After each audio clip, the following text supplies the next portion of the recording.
The video depicts the IO approaching to the crime scene, which is a very wrong method. He is touching all probable places where there is a chance of fingerprints, and then he is handling the blood-stained garments haphazardly and then keeping that in a plastic bag, which is prohibited since it's a biological stained item.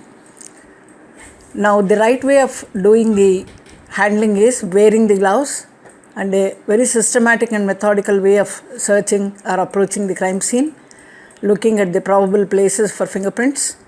And now, once he locates the blood-stained garment, now the way he is minutely examining and then handling. Now, in this frame, you see the bloodstains being marked. Bloodstains are at different places and these are being marked, and a paper is being inserted to ensure that there is no cross contamination of the bloodstains which are present at different parts of the garment.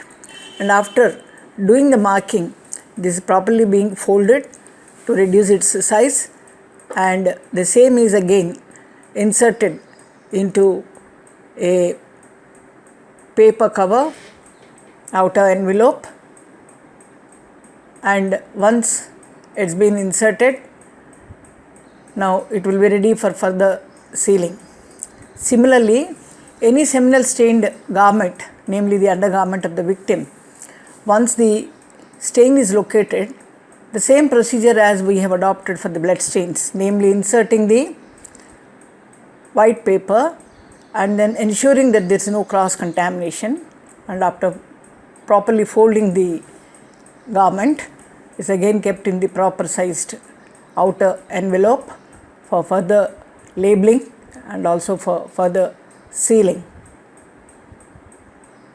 And since both these items are blood stained or biologically stained items, they need to be packed in a proper way. Now, how to pack the wet and dry blood stains? We see that there are some blood stains in the scene on the floor, and we will now examine how they need to be lifted. Since the stains are dried, they need to be moistened with the help of saline that is provided in the kit, and with the help of forceps, a piece of gauze cloth is moistened with saline and it is run through the stained area, and once maximum it is there, it is dried on a paper,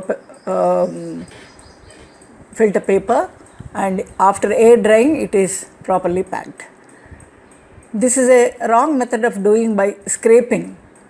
Now, this is a wrong method where the scalpel is used for scraping.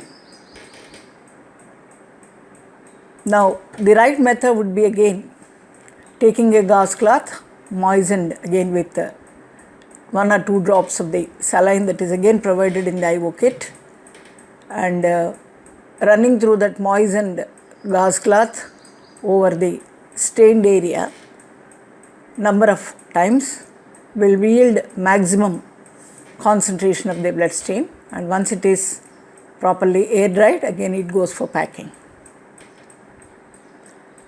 Similarly, whenever there are blood stains on the wall especially, the best method is not scraping.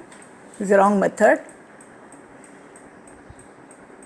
Again, the right method would be taking a moistened gauze cloth with the help of forceps. Again, it is run through the stain that is there on the wall, and again, once the maximum concentration of the blood stain is ensured, it is put on the filter paper for air drying, and then after once it gets air dried, it has to be packed. And similarly, the control samples, whenever the stains are there on a substratum, they need to be accompanied by control samples also. Control samples are simply the samples which are collected from the adjacent side of the stain. In this case, the adjacent side of the wall from where the blood stains have been collected, the same moistened gauze cloth is being used with the help of forceps, and it is also kept for drying, and it should be packed separately and it should be sent.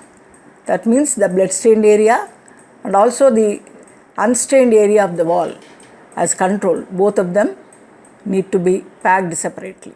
Now here you see the packing material that is used for bloodstain is a plastic cover, which has to be prohibited because they promote the growth of bacteria. So right way of doing it is, once it's been dried and folded, and it has to be tied with a thread to ensure dropping of any flakings. Then once it is been done, it has to be put in a brown cover of appropriate size, and here we demonstrate the sealing process. Now for this, a facsimile of a lac is used. Molten lac is put on all the probable places where tampering is expected. Depending upon the size of the outer parcel, those many facsimiles need to be affixed. Now the nature of the seal is such that it is unbroken and intact, and it should be legible. So this is the perfect way of doing the sealing where letters are visible. Now lifting and packing of bullet and cartridges. The bullets and cartridges which are there are fallen in the scene. The wrong way is that he is trying to handle that wherever marks are there, thereby obliterating them.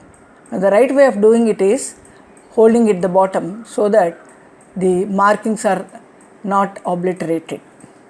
Now once that's been done, it's rolled in cotton and appropriate outer box is selected. It can be a matchbox even, and after putting it in the matchbox, to ensure its proper packing, a tape has been run through for intactness, or it can also be tied with a thread, and once it is done, it is again inserted into an outer cover of paper packet, and it has to be properly sealed. Similar is the procedure for empty cartridge cases as well as bullets. So another way of doing is putting a tape so that the item that is packed inside the box is intact and there is no rattling sound. That means it's a proper packing. Once it's been put in the cardboard box, again that has to be put in an outer cover which will facilitate proper labeling. And once the labeling has been done, it is ready for